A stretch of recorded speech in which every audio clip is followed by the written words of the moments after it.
ஒரு ஓநாயும் 7 சிறிய ஆட்டுக்குட்டிகளும்.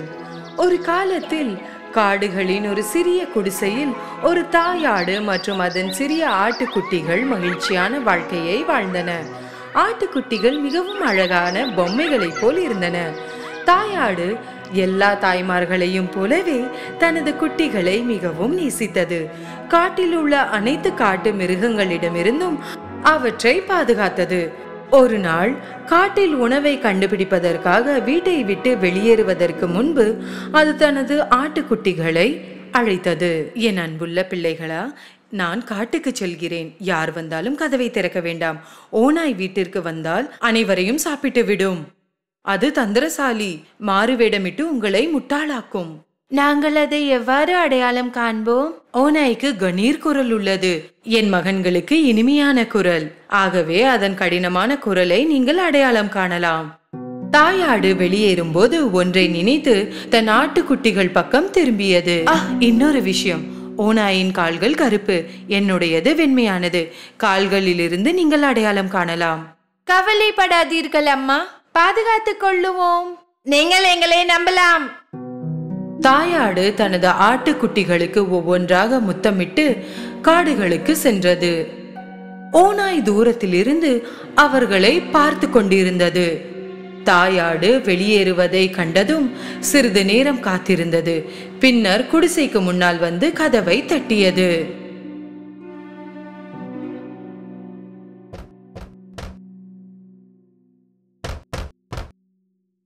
யாரது? செல்ல குட்டிகளா, கதவை திறங்க. நான் உங்க அம்மா வந்திருக்கேன். நான் உங்க எல்லாருக்கும் நல்ல சாப்பாடு கொண்டு வந்திருக்கேன். ஆனால் ஆட்டுக்குட்டிகள் ஓநாய் குரலை அடையாளம் கண்டன. கதவை திறக்காமல் அவர்கள் கத்தினார்கள். நீங்கள் எங்கள் அம்மா இல்லை. அவளுடைய குரல் இனிமையானது. நீங்கள் எங்களை முட்டாளாக்க முடியாது. ஆட்டுக்குட்டிகளை முட்டாளாக்க முடியாததால் ஓநாய் மிகவும் கோபமடைந்தது. எனவே அது கடைக்கு சென்று ஒரு பெரிய சுண்ணாம்பு கட்டியை வாங்கி சாப்பிட்டது. இப்போது அதன் குரல் மிகவும் மென்மையாக ஒலித்தது. எனவே அது மீண்டும் குடிசைக்கு சென்று கதவை தட்டியது. இந்த முறை ஓநாய் மென்மையான குரலுடன் பேசத் தொடங்கியது. செல்ல குட்டிகளா, கதவை திறங்க. நான் தான் உங்க அம்மா வந்திருக்கேன். உங்க எல்லாருக்கும் நல்ல சாப்பாடை நான் கொண்டு வந்திருக்கேன். ஓநாயின் மென்மையான குரலை கேட்டு ஆட்டுக்குட்டிகள் அது உண்மையில் தங்கள் தாய் என்று நினைத்தன. அவர்கள் கதவை திறக்கவிருந்த போது அவர்களில் ஒன்று கத்தியது. காத்திருங்கள், நாம் கதவின் அடியில் இருந்து கால்களை பார்க்க வேண்டும். ஆட்டுக்குட்டிகள் கதவின் அடியில் இருந்து பார்த்தபோது ஓநாயின் கருப்பு கால்களை கண்டன. எனவே கதவை திறக்காமல் மீண்டும் கத்தின. நாங்கள் கதவை திறக்க மாட்டோம். எங்கள் தாயின் கால்கள் கருப்பு இல்லை, அவை வெள்ளை. நீங்கள் ஒரு ஓநாய். கோபமடைந்த ஓநாய் வெளியேறியது. இந்த முறை அது பேக்கரிக்கு சென்று பேக்கர் அவருக்கு முன்னால் ஓநாயை பார்த்தபோது மிகவும் அதிர்ச்சி அடைந்தார். நான் சைவ உணவு சாப்பிட்றவேன், அதனால பேசி தான் சாப்பிட முடியும். எனக்கு கொஞ்சம் மாவு கொடுக்கிறீங்களா தயவு செய்து? ஓநாய் பேக்கரியில் இருந்து ஒரு சிறிய சாக்கு மாவுடன் வெளியே வந்தது. குடிசை அருகே வந்ததும் சாக்கை திறந்து மாவு முழுவதையும் காலில் போட்டது. இப்போது அதன் கால்கள் அனைத்தும் வெண்மையாக இருந்தன. ஓநாய் 3வது முறையாக கதவை தட்டியது. செல்ல குட்டிகளா, கதவை திறங்க. நான் உங்க அம்மா வந்திருக்கேன். உங்க எல்லாருக்கும் நல்ல சாப்பாடை கொண்டு வந்திருக்கேன். முதலில் உங்கள் கால்களை காட்டுங்கள், அப்போதுதான் நாங்கள் நம்புவோம். ஓநாய் தனது கால்களை மாவுடன் காட்டியது. ஆட்டுக்குட்டிகள் வெள்ளை கால்களை கண்டதும் அது தங்கள் தாய் என்று நம்பி கதவை திறந்தார்கள். அவர்கள் என்ன பார்த்தார்கள்? ஓநாய் அவர்களுக்கு முன்னால் அங்கேயே நின்று கொண்டிருந்தது. சிறிய ஆடுகளுக்கு என்ன செய்வது என்று தெரியவில்லை. அவர்கள் கத்தி ஓட ஆரம்பித்தார்கள்.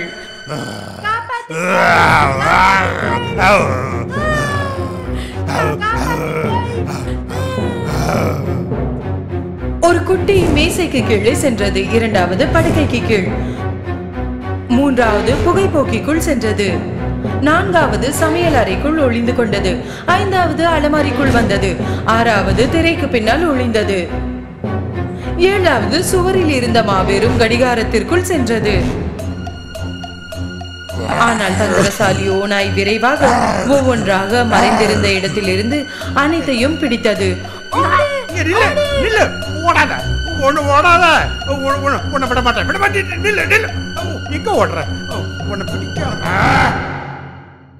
கடிகாரத்தில் மறைந்திருந்த ஒரு ஆட்டுக்குட்டியை அதால் கண்டுபிடிக்க முடியவில்லை. அதன் வயிறு நிரம்பியதால் அதை தேடுவதை விட்டுவிட்டு வெளியே சென்றது. குடிசையில் இருந்து சற்று தூரம் ஒரு பெரிய முற்றம் இருந்தது. ஓநாய் முற்றத்தில் ஒரு மரத்தின் கீழ் படுத்து குருட்டை விட்டு தூங்க ஆரம்பித்தது.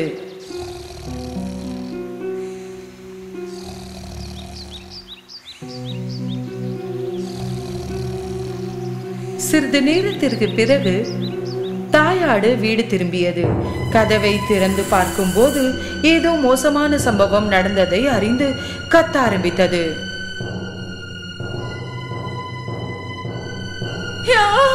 என் ஆட்டுக்குட்டிகள், என் குட்டிகள்!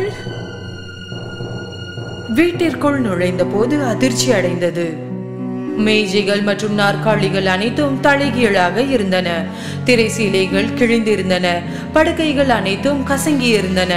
தலையணைகள் மற்றும் போர்வைகள் அனைத்தும் தரையில் இருந்தன. குட்டிகளை தேடியது, ஆனால் அவற்றை எங்கும் கண்டுபிடிக்க முடியவில்லை. ஒவ்வொரு குட்டிகளின் பெயர்களை கத்த ஆரம்பித்தது, ஆனால் யாரும் பதிலளிக்கவில்லை. இறுதியாக கடைசி பெயரை அழைக்கும் நேரம் வந்தது. அப்போதுதான் ஒரு உயர்ந்த குரல் கேட்டது. நான் கடிகாரத்திற்குள் இருக்கிறேன் அம்மா.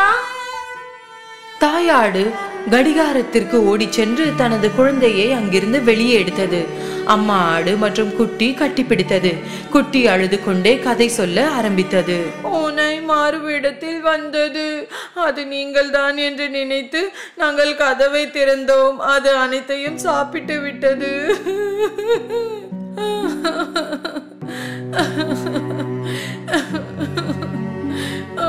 குட்டி.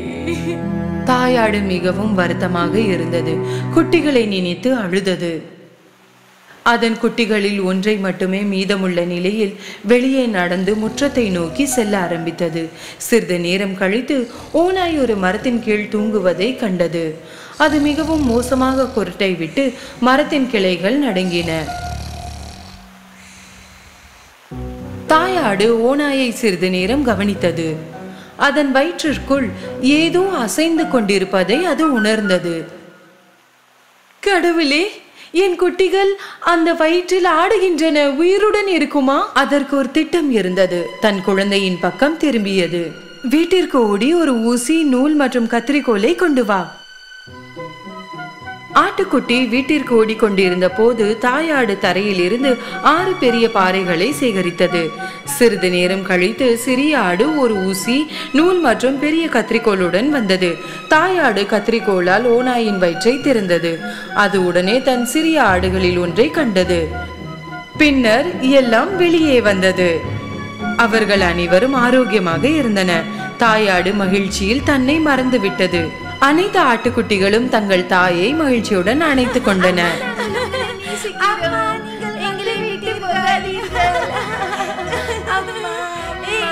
அவர்கள் அனைவரும் மகிழ்ச்சியானார்கள். என் குட்டிகளா, நீங்கள் பாதுகாப்பாக இருக்கிறீர்கள். தாயாடு தான் சேகரித்த பாறைகளை ஓநாய்க்கு உள்ளே கவனமாக வைத்தது. பின்னர் அதன் வயிற்றை ஊசி மற்றும் நூலால் தைத்தது. ஓநாய் மிகவும் ஆழமாக தூங்கிக் கொண்டிருந்தது. அதனால் எதுவும் உணரவில்லை மற்றும் நகரவில்லை. தாயாடு மற்றும் குட்டி ஆடுகள் விரைவாக தப்பித்து சென்றன. ஓநாய் விழித்து எழுந்து நின்றது. அதன் வயிறு மிகவும் மோசமாக வலித்தது. பல ஆடுகளை சாப்பிட்டதால் தான் வலிக்கிறது என்று நினைத்தது. அதன் வயிற்றில் பாறைகள் நிறைந்திருந்ததால் அதற்கு தாகம் எடுத்தது. கொஞ்சம் தண்ணீர் குடிக்க ஆற்றின் அருகில் வந்தது. ஆனால் அது நடந்து கொண்டிருந்த போது பாறைகள் ஒன்றிற்கு ஒன்று இடித்து கொண்டன. என் வயிறு ரொம்ப கனமா நிறைஞ்சு போயிருக்கு. நான் சாப்பிட்ட ஆடுகள் எல்லாம் கல்லா மாறின மாதிரி இருக்கு. மண்டியிட்டு சிறிது தண்ணீர் குடிக்க விரும்பியது. பாறைகள் மிகவும் கனமாக இருந்ததால் தனது சமநிலையை இழந்து தண்ணீருக்குள் நழுவி அது விழுந்தது.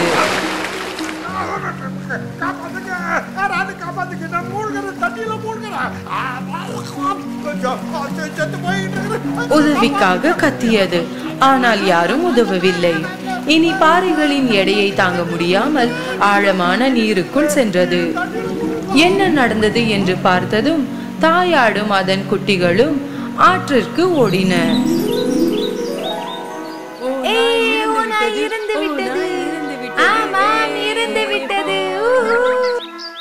அவர்கள் அனைவரும் நடனமாட ஆரம்பித்தனர்.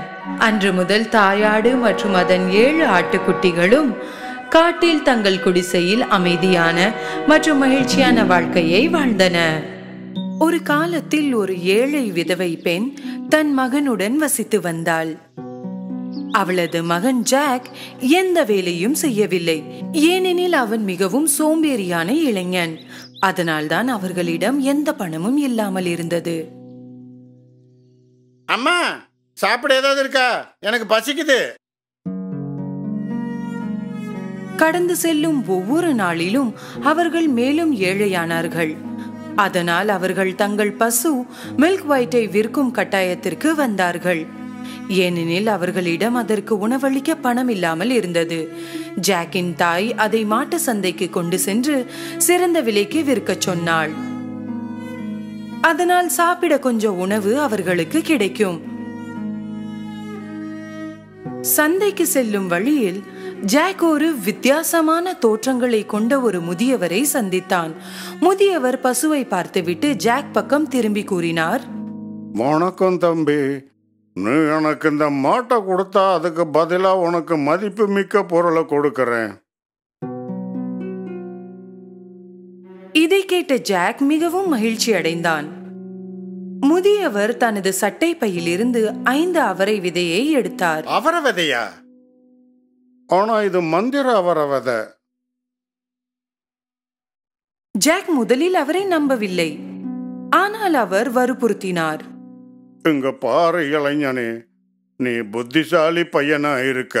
இந்த மந்திர அவரைய வாங்கிக்க, இதனால உனக்கு வருத்தம் ஏற்படாது. என்ன நீ நம்பலாம். ஜாக் அவரை நம்பி மாயா அவரை விதைக்கு பதிலாக மில்க் ஒயிட்டை கொடுத்தான்.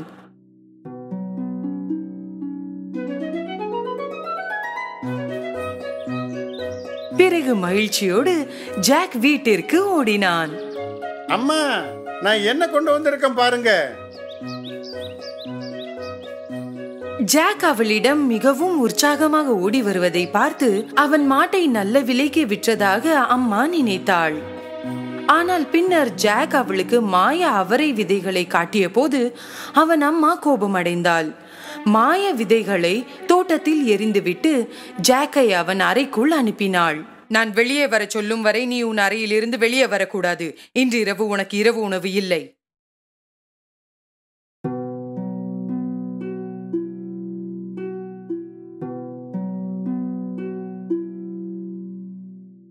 காலையில் ஜாக் ஜன்னல் வழியாக வெளியே பார்த்தான். அவனால் அவன் கண்களை நம்ப முடியவில்லை.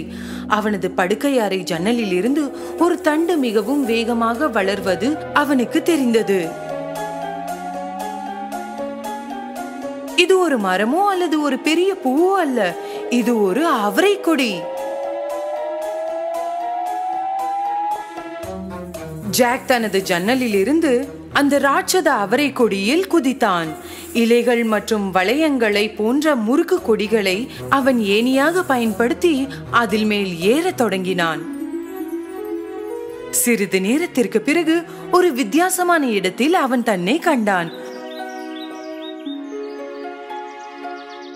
பூக்கள் நிறைந்த ஒரு பாதையையும் அதன் முடிவில் மிகப்பெரிய வீட்டையும் பார்த்தான்.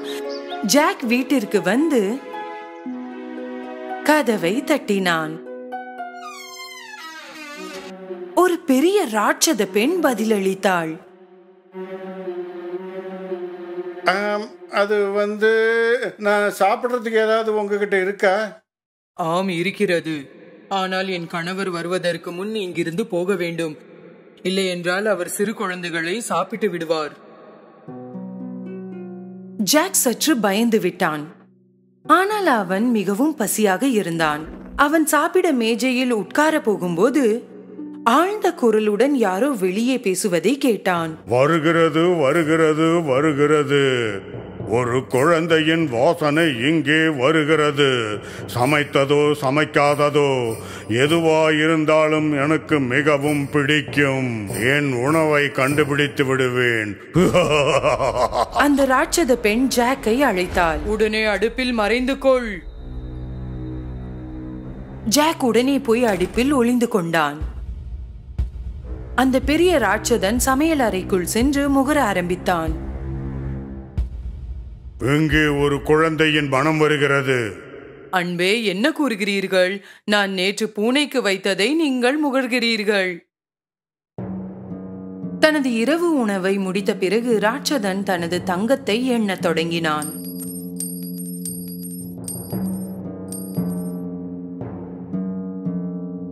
சிறிது நேரம் கழித்து தங்கத்தை எண்ணுவதில் சோர்வாக இருந்ததால் அவன் தூங்கிவிட்டான். ஜாக் அடுப்பில் இருந்து வெளியே வந்தான். பிறகு ஒரு பை தங்கம் எடுத்துக்கொண்டான். அதை தனது மாய அவரக்கொடியின் கீழ் வீசினான். அவன் அந்த கொடியை பிடித்துக்கொண்டு கீழே வந்தான். எரிந்த தங்கம் நிறைந்த பையை கண்டுபிடித்து உடனே வீட்டிற்கு ஓடினான். ஜாக்கின் அம்மா தங்கத்தை பார்த்தவுடன் மிகவும் மகிழ்ச்சியானாள். அந்த நாளிலிருந்து அவர்களுக்கு இனி வறுமையோ பசியோ இருக்காது. ஆனால் சில மாதங்கள் கடந்த பின் அவர்களிடம் இருந்த தங்கம் அனைத்தும் தீர்ந்து விட்டது.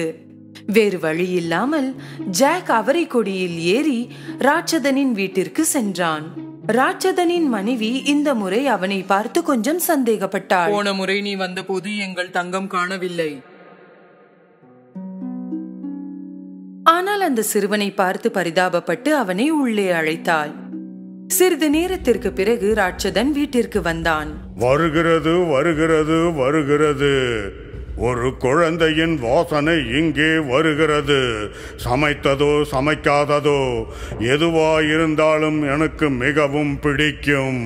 என் உணவை கண்டுபிடித்து விடுவேன். ராட்சதனின் பாடலை கேட்டு ஜாக் மீண்டும் அடுப்பில் குதித்தான்.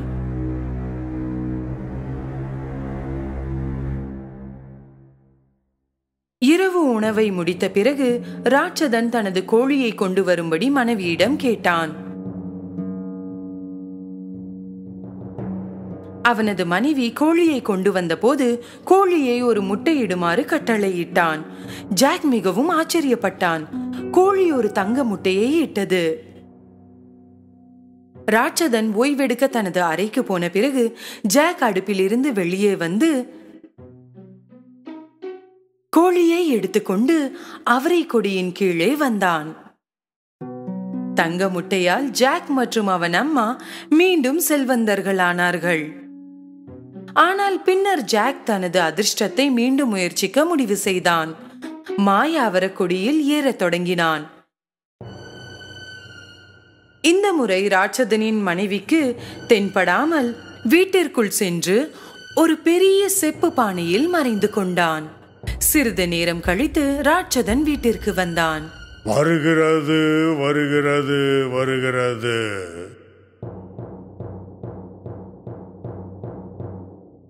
ஒரு குழந்தையின் வாசனை இங்கே வருகிறது.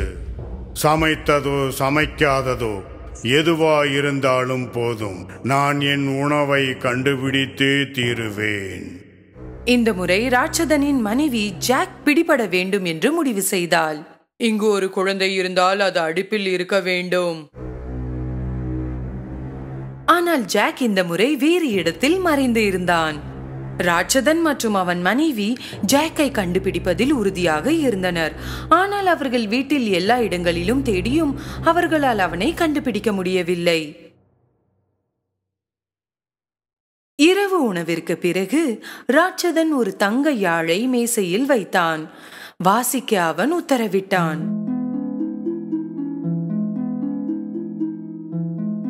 யாழ் தாலாட்டை வாசித்து ராட்சதனை தூங்க வைத்தது.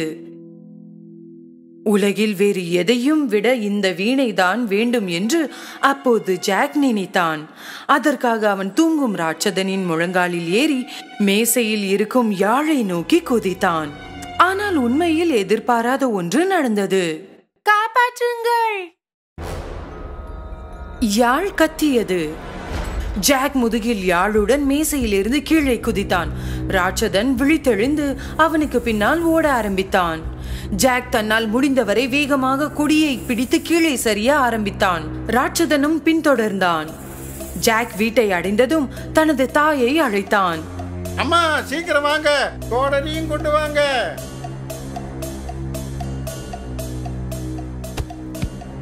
அவர்கள் இருவரும் அவரை கொடியை வெட்டத் தொடங்கினர்.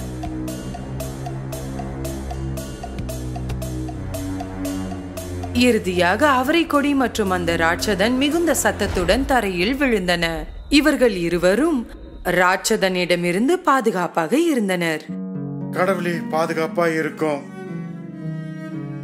அவர்கள் பாதுகாப்பாக இருந்தனர். ஆனால் ஜாக் தான் செய்த எல்லா விஷயங்களுக்கும் மிகவும் வருத்தப்பட்டான். அவன் பேராசையால் தனது உயிரை இழந்திருப்பான். அவன் இனி ஒருபோதும் யாரிடமும் திருட மாட்டேன் என்றும் இனிமேல் மிகவும் கடினமாக உழைப்பேன் என்றும் தனது தாய்க்கு உறுதியளித்தான். அன்றிலிருந்து ஜாக் மற்றும் அவனது தாயார் மீண்டும் ஒருபோதும் ஏழையாக இருக்கவில்லை. ஆமாம், அவர்கள் தங்க முட்டையிடும் கோழியை வைத்திருந்தார்கள். ஆனால் ஜாக் மீண்டும் ஒருபோதும் வேலை செய்வதை நிறுத்தவில்லை. ஒரு காலத்தில் ஒரு மில்லுக்காரரும் அவரது அழகான மகளும் வாழ்ந்தார்கள். மில்லுக்காரர் எப்போதும் பணக்காரர் என்று கனவு கண்டார்.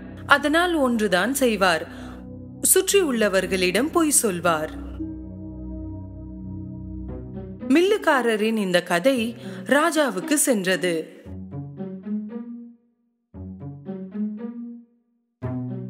அவரை கோட்டைக்கு அழைத்து மன்னர் மில்லுக்காரருக்கு ஒரு பாடம் புகுட்ட நினைத்தார். ஆனால் மில்லுக்காரர் மன்னரிடமும் பொய் சொல்ல தயங்கவில்லை. பெருந்தகையே, என் மகள் வைக்கோலை தங்க நூலாக மாற்றுவாள். அரசர் அவரை நம்பவில்லை. சரி, அப்படி என்றால் நாளை அவளை இங்கு அழைத்து வாருங்கள். எங்களிடம் செய்து காட்ட சொல்லுங்கள். பிறகு நாங்கள் உங்களை நம்புகிறோம். மில்லுக்காரர் தனது மகளிடம் சொன்னபோது அவள் கோபமடைந்தாள். அப்பா, நீங்கள் மீண்டும் பொய் சொல்லியுள்ளீர்கள். நான் இப்போது என்ன செய்வேன்? அவளுடைய தந்தை மிகவும் சங்கடப்பட்டார். அடுத்த நாள் உதவியற்ற நிலையில் மில்லுக்காரரும் அவரது மகளும் அரசரிடம் சென்றனர். அரசர் அவளை ஒரு அறைக்கு அழைத்து சென்றார். அறையில் ஒரு நூற்பு சக்கரம் மற்றும் ஒரு கூடை முழுக்க வைக்கோல் இருந்தது. நாளை சூரிய உதயத்திற்கு முன் இந்த வைக்கோலை நீ தங்கமாக மாற்ற வேண்டும். இல்லை என்றால் உனக்காக மிகப்பெரிய தண்டனை காத்திருக்கிறது என்பதை புரிந்து கொள். மன்னர் மில்லுக்காரரை சிறையில் அடைத்து பூட்டியிருந்தார். மகளை பொறுத்தவரை மன்னர் 2 காவலர்களை வாசலில் வைத்தார். அவள் வைக்கோல் மற்றும் சூழல் சக்கரம் இரண்டையும் பார்த்து உதவியற்ற நிலையில் அழ ஆரம்பித்தாள். அப்பா! திடீரென்று அறையில் ஒரு ஒளி தோன்றியது. ஒளி மறைந்த போது ஒரு சிறிய அசிங்கமான குள்ள மனிதன் தோன்றியது. அந்த பெண் குழப்பத்துடன் பார்த்தாள். நீ எதற்காக அழுகிறாய்? நான் இந்த வைக்கோலை தங்கமாக மாற்ற வேண்டும் என்று ராஜா விரும்புகிறார். என்னால் செய்ய முடியாது. நான் உனக்காக இதை செய்ய முடியும். ஆனால் அதற்கு பதிலாக நீ எனக்கு என்ன கொடுப்பாய்? அவள் தனது கழுத்து மாலையை கழற்றி குள்ள மனிதரிடம் கொடுத்தாள். அவர் அதை பெற்றவுடன் சக்கரத்தின் முன் அமர்ந்து வைக்கோலை சுழற்ற தொடங்கினார். சல் சல் என்று சக்கரம் சுழல தொடங்கியதும் காப்பியில் தங்க சரம் நிரப்ப தொடங்கியது. சிறிது நேரத்தில் குள்ள மனிதர் அனைத்து வைக்கோலையும் தங்கமாக மாற்றினார். அவர் தோன்றியபடியே மறைந்தார். இப்போது விடிந்தது.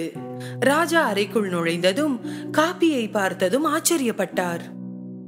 உன் தந்தை பொய் சொல்பவர் என்று நினைத்தேன். உண்மையில் ஆச்சரியப்படுத்தி விட்டார். பெண் தப்பிக்க போகிறாள் என்று நினைத்து மகிழ்ச்சியாக இருந்தாள். ஆனால் ராஜா இன்னும் வைக்கோலை கொண்டு வந்தார். உனக்கு விடுதலை வேண்டும் என்று விரும்பினால் விடியும் முன் இந்த வைக்கோலை எல்லாம் தங்கமாக மாற்ற வேண்டும். அவள் மீண்டும் அழ ஆரம்பித்தாள். மீண்டும் குள்ள மனிதர் தோன்றினார். இவற்றை எல்லாம் என்னால் தங்கமாக மாற்ற முடியும். ஆனால் அதற்கு பதிலாக நீ எனக்கு என்ன தருவாய்? அந்த பெண் தனது விலைமதிப்பற்ற மோதிரத்தை கழற்றி குள்ள மனிதனுக்கு கொடுத்தாள். என் அம்மா எனக்கு தந்த இந்த விலைமதிப்பற்ற மோதிரத்தை உங்களுக்கு தருகிறேன். குள்ள மனிதர் மோதிரத்தை பெற்று வைக்கோலை சுழற்ற தொடங்கினார். வட்ட வட்டமாக சக்கரம் தங்கசரம் காப்பியில் நிரப்பியது. காலையில் அனைத்தும் முடிந்தது. கூடைகள் தங்கத்தால் நிரம்பியிருந்தன. எல்லாம் முடிந்திருந்தது. ராஜா அறைக்குள் நுழைந்த போது அவர் மிகவும் மகிழ்ச்சியாக இருந்தார். இந்த முறை அவர் முழு அறையையும் வைக்கோலால் நிரப்பினார். இந்த வைக்கோலை எல்லாம் நீ தங்கமாக மாற்றிவிட்டால் உன்னையும் உன் தந்தையையும் நான் மன்னித்து விடுகிறேன். அது மட்டுமல்லாமல் உன்னை என் ராணியாக்கிக் கொள்ள உன் தந்தையிடம் நான் கேட்பேன். மன்னர் அறையை விட்டு வெளியேறியவுடன் குள்ள மனிதர் மீண்டும் தோன்றியது. ஆனால் இந்த முறை அந்த பெண்ணிடம் எதுவும் கொடுக்க இல்லை. குள்ள மனிதர் சொன்னார், நீ ராஜாவை மணந்த பிறகு நீ பெற்றெடுக்கும் குழந்தையை எனக்கு கொடுக்க வேண்டும். அப்படியானால் நான் இந்த வைக்கோலை தங்கமாக மாற்றுவேன். அந்த பெண் நிபந்தனையை ஏற்றுக்கொண்டாள். இந்த முறை அவர் வேகமாக வேலையை செய்ய தொடங்கினார். வட்ட வட்டமாக சுழல் சக்கரம் சுழன்றபடி காப்பி தங்கத்தால் நிரம்ப தொடங்கியது. மீண்டும் காலை ஆனது. ராஜா உள்ளே நுழைந்தார். அவர் தங்கத்தை பார்த்து மிகவும் மகிழ்ச்சி அடைந்தார். அவர் அந்த பெண்ணிடம் திருமணம் செய்ய கேட்டார்.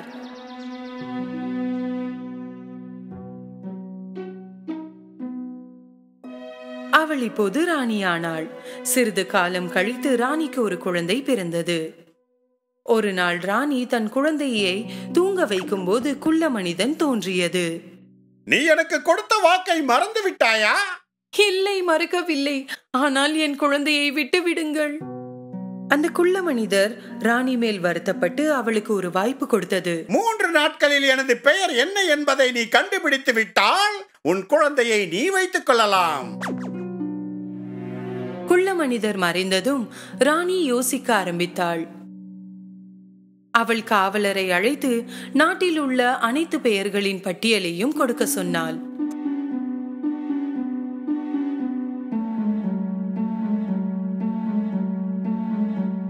காவலர் அனைத்து பெயர்களின் பட்டியலையும் ஒரு காகிதத்தில் எழுதி காலையில் அதை ராணியிடம் கொடுத்தார். காலையில் குள்ள மனிதர் மீண்டும் தோன்றினார். ராணியிடம் அவரது பெயர் என்ன என்று கேட்டார். அதனால் ராணி அனைத்து பெயர்களையும் படிக்க ஆரம்பித்தாள். அது டேவிடா? இல்லை. ராபர்ட்? இல்லை. டாம்? பீட்டர்? இல்லை. ராணி அனைத்து பெயர்களையும் படித்து முடித்த பிறகு அவர் சொன்னார், இந்த பெயர்கள் எதுவும் இல்லை. நான் இப்போது கிளம்புகிறேன். ஆனால் மீண்டும் நாளை வருவேன். பிறகு அவர் மறைந்து போனார். ராணி காவலரை அழைத்தாள்.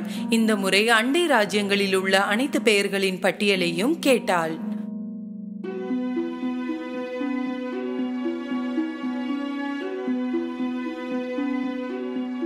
காலை ஆவதற்குள் காவலர் ஒரு காகிதத்தில் அறிந்த எல்லா பெயர்களையும் ராணிக்கு கொடுத்தார்.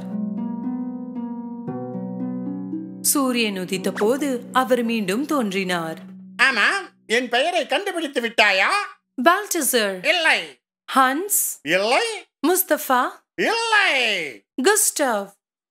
அவள் எத்தனை பெயர்களை கூறியும் அவளால் அதை கண்டுபிடிக்க முடியவில்லை. நாளை கடைசி நாள். திரும்ப வருவேன். ஆனால் உன்னால் கண்டுபிடிக்க முடியாது.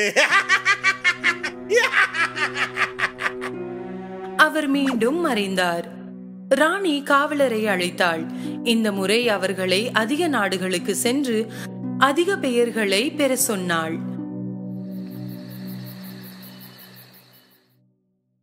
சூரிய உதயத்தின் போது காவலர் ராணியிடம் சென்று முந்தைய நாள் இரவு பார்த்த அனைத்தையும் விளக்கத் தொடங்கினார்.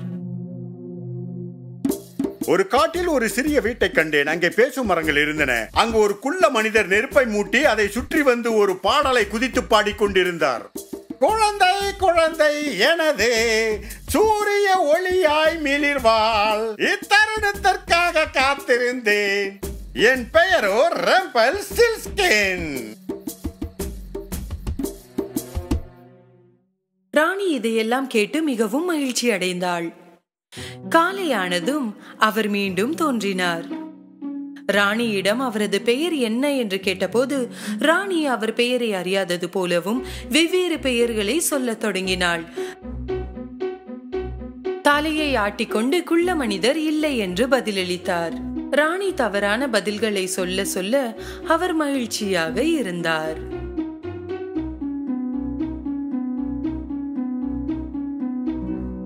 இறுதியில் ராணி அவர் பெயரை சொன்னாள். அது ரம்பிள்ஸ்டில்ஸ்கின்னா? ஆனால் நீ எப்படி தெரிந்து கொண்டாய்? இது சாத்தியமே இல்லை. யாராவது மந்திரவாதி உன்னிடம் சொல்லி இருக்க வேண்டும். ஆமாம், குள்ள மனிதர் தரையில் காலை ஓங்கி அடித்ததில் தரையில் விரிசல் ஏற்பட்டது மற்றும் அவரது கால் புதைக்கப்பட்டது. பின்னர் அவர் வெளியேற முயன்று தனது மற்றொரு காலை ஓங்கி அடித்தார். தரையில் மேலும் விரிசல் ஏற்பட்டது.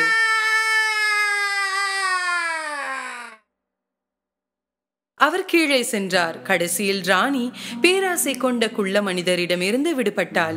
பின்னர் ராஜாவிடம் சென்று நடந்த அனைத்தையும் நேர்மையாக விளக்கினாள். நடந்ததை கண்டு ராணி வருந்தியதை கண்டு ராஜா அவளை மன்னித்தார். அவளுடைய தந்தையை பொறுத்தவரை ராஜா அவரை தண்டிப்பதே சரியானது என்று நினைத்தார். ஆகவே மன்னர் அவரை ராஜ்யத்திலிருந்து வெகு தொலைவில் அனுப்பினார். பிறகு ராஜா, ராணி மற்றும் அவர்களின் குழந்தை ஒரு பணக்கார ஆரோக்கியமான வாழ்க்கையை வாழ்ந்தனர். ஒருமுறை நாம் அனைவரும் வாழும் இடத்தில் இருந்து வெகு தொலைவில் இல்லாத ஒரு இடத்தில் டார்லிங் என்ற குடும்பம் வாழ்ந்தது. டார்லிங் குடும்பத்திற்கு 3 குழந்தைகள் இருந்தன. அவர்களின் பெயர்கள் ஜான், மைக்கேல் மற்றும் வெண்டி. பீட்டர் பேன் எப்போதுமே தனது அறையில் புல்லாங்குழல் வாசிப்பார் என்று வெண்டி தன் அம்மாவிடம் சொல்வாள்.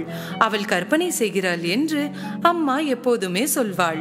ஆனால் அறையின் உள்ளே இலைகளை கண்டு சில நேரம் கொஞ்சம் குழம்பி போவாள். வெண்டி எப்போதும் இலைகள் பீட்டர் பேனில் இருந்து விழுந்தது என்று கூறுவாள். ஒரு இரவு அவர்களின் பெற்றோர் வீட்டிற்கு வெளியே சென்றபோது குழந்தைகள் அனைவரும் தனியாக வீட்டில் இருந்தன. அவர்களுக்கு தூக்கம் வந்ததும் அவர்கள் அனைவரும் தூங்க சென்றனர். பீட்டர் பேன் அமைதியாக அவர்களின் அறைக்குள் நுழைந்து அவர் விட்டு சென்ற இலைகளை தேட ஆரம்பித்தார். அந்த நேரத்தில் வெண்டி எழுந்தாள். பீட்டர் பேன், நான் உங்களுக்காக காத்திருந்தேன். நீங்கள் இருக்கிறீர்கள் என்று யாரும் நம்பவில்லை. வெண்டி பீட்டருக்கு கொடுக்க மறைத்து வைத்திருந்த இலைகளை திருப்பி கொடுத்தாள். அவளுக்கு பீட்டர் மிகவும் பிடித்திருந்தார். அவர்கள் இருவரும் அவருடைய இலைகளை மீண்டும் அவருடைய ஆடைகளில் தைத்தார்கள். வெண்டி, ஒரு அற்புதமான சாகச கதையை நான் உங்களுக்கு சொல்லட்டுமா? எனக்கு சாகச கதை கேட்க வேண்டாம், அதை வாழ விரும்புகிறேன். அப்போது பீட்டரின் சிறிய தேவதை தோழி டிங்கர்பெல் ஜன்னல் வழியாக நுழைந்தாள்.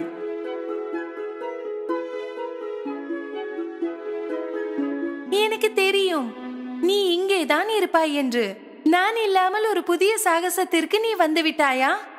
நீங்கள் இல்லாமல் என்னால் எதுவும் செய்ய முடியாது என்பது உங்களுக்கு தெரியும். வெண்டி தனது உடன்பிறப்புகளை எழுப்பினாள். அவளது உடன்பிறப்புகள் பீட்டர் பேன் மற்றும் டிங்கர்பெல்லை மிகுந்த குழப்பத்துடன் பார்த்தன. சரி, நீங்கள் பறக்க தயாரா? டிங்கர்பெல் தனது தேவதை தூள்களை தூவியது. அவை காற்றில் மிதந்தன. அனைவரும் சேர்ந்து வீட்டை விட்டு வெளியேறினர். குழந்தைகள் உடனே நெவர்லாண்டை நோக்கி சென்றனர்.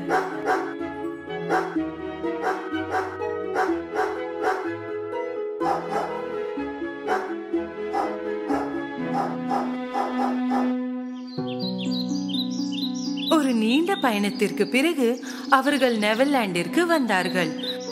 அங்கே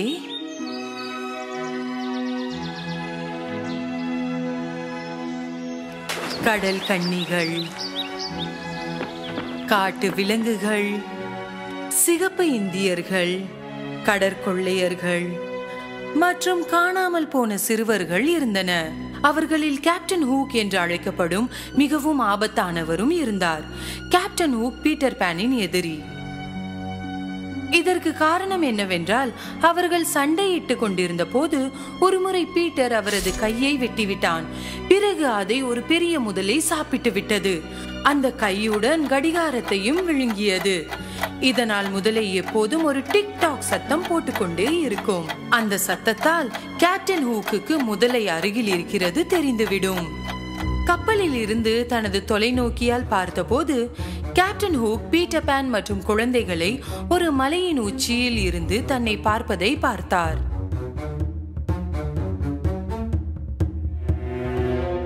அவர் உடனடியாக பீரங்கிகளை சுடுமாறு கட்டளையிட்டார். பீட்டர் பான் மற்றும் குழந்தைகள் பீரங்கிகளில் இருந்து தப்பித்து செல்வது மிகவும் கடினமாக இருந்தது.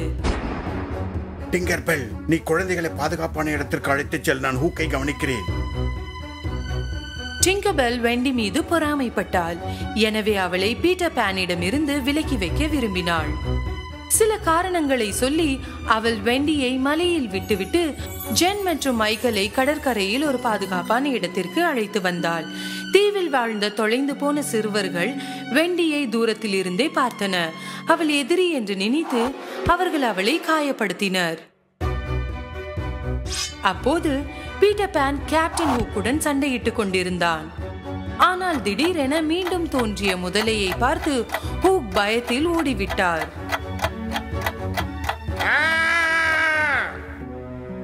பீட்டர் பான் திரும்பி வருகையில் வெண்டி காயமடைந்து பாறைகளில் படுத்து கிடப்பதை கண்டார். மேலும் அவர் மிகவும் வருத்தப்பட்டார். தாங்கள் காயப்படுத்திய பெண் பீட்டர் பானின் தோழி என்பதை அறிந்த தொலைந்து போன சிறுவர்கள் வருந்தினர். குழந்தைகளை நான் உன் பராமரிப்பில் விட்டேன். டிங்கர்பெல்லும் வருந்தினாள். அவள் செய்தது தவறு என்பதை உணர்ந்தாள். நான் மிகவும் வருந்துகிறேன் பீட்டர். இது மீண்டும் ஒருபோதும் நடக்காது. காணாமல் போன சிறுவர்கள் வெண்டிக்கும் அவளது சகோதரர்களுக்கும் ஒரு அழகான வீட்டை உருவாக்கினர். இரவில் அவர்கள் அனைவரும் வெண்டியின் கதைகளை கேட்டு மரத்தடி வீட்டில் தூங்கினார்கள். பீட்டர் பான் வீட்டின் முன் பாதுகாவலனாக இருப்பார்.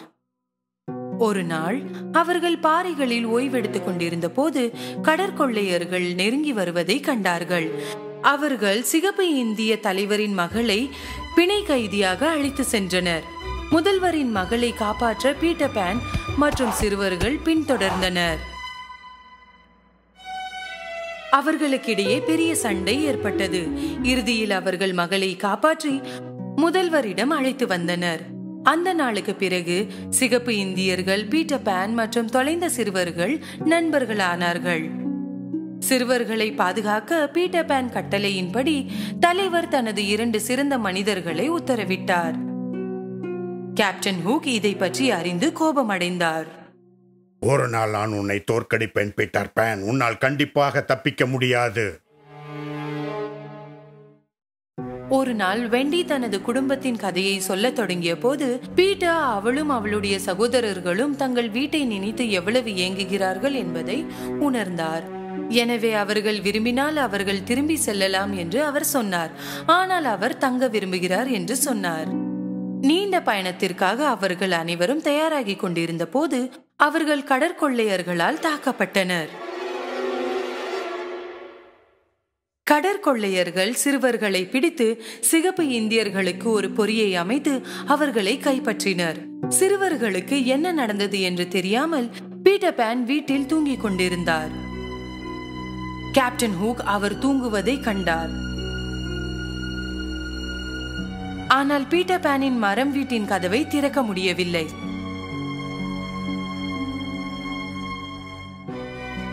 அதனால் அவர் பாட்டிலில் வைத்திருந்த தூக்க விஷத்தை கதவருகில் கீழே ஊற்றினார். பீட்டர் பானை பல மணி நேரம் தூங்க வைத்தது. பீட்டர் பான் ஒரு நாள் முழுவதும் தூங்கினார். அவர் எழுந்ததும் டிங்கர்பெல் உள்ளே நுழைந்து நடந்த அனைத்தையும் அவரிடம் சொன்ன பிறகு பீட்டர் பான் மற்றும் டிங்கர்பெல் சிறுவர்களை மீட்க வெளியே சென்றனர். அவர்கள் கடற்கொள்ளையர்களின் தலைமையகமான மகிழ்ச்சியான பாறைக்கு வந்தபோது கடற்கொள்ளையர்கள் யாரும் அங்கு இல்லை என்று அறிந்தனர். அவர்கள் பாறையின் மறுபக்கத்தில் சென்றபோது அவர்கள் அங்கு நடந்ததை பார்த்து அதிர்ச்சி அடைந்தனர். வெண்டி, ஜான், மைக்கேல் மற்றும் சிறுவர்கள் அனைவருமே கம்பத்தில் கட்டி வைக்கப்பட்டு இருந்தன மற்றும் கேப்டன் ஹூக் கையில் தீ கம்பத்தை வைத்திருந்தார். உங்கள் கடைசி ஆசையை கூறுங்கள்.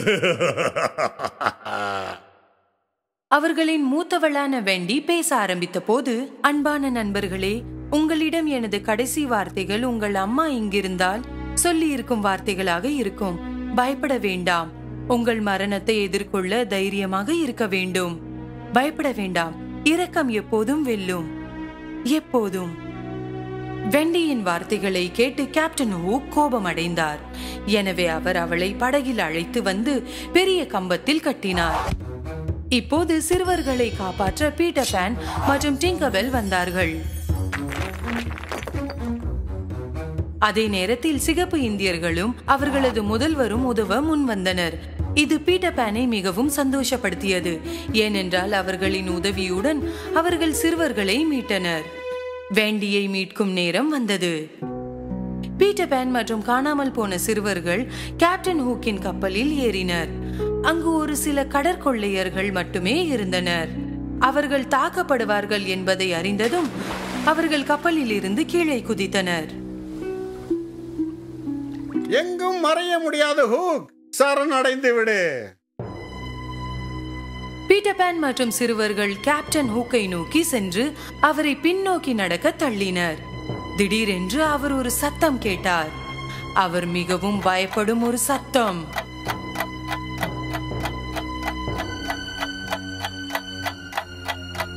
கேப்டன் ஹூக் பயத்துடன் திரும்பி பார்த்தபோது அவர் தண்ணீரில் விழ காத்திருக்கும் முதலையை கண்டார். காப்பாற்று! உடனே அவர் படகின் மறுபுறம் ஓடி தண்ணீரில் குதித்து தன்னால் முடிந்தவரை வேகமாக நீந்த ஆரம்பித்தார். பீட்டர் பான் மற்றும் சிறுவர்கள் சிரிக்கத் தொடங்கினர்.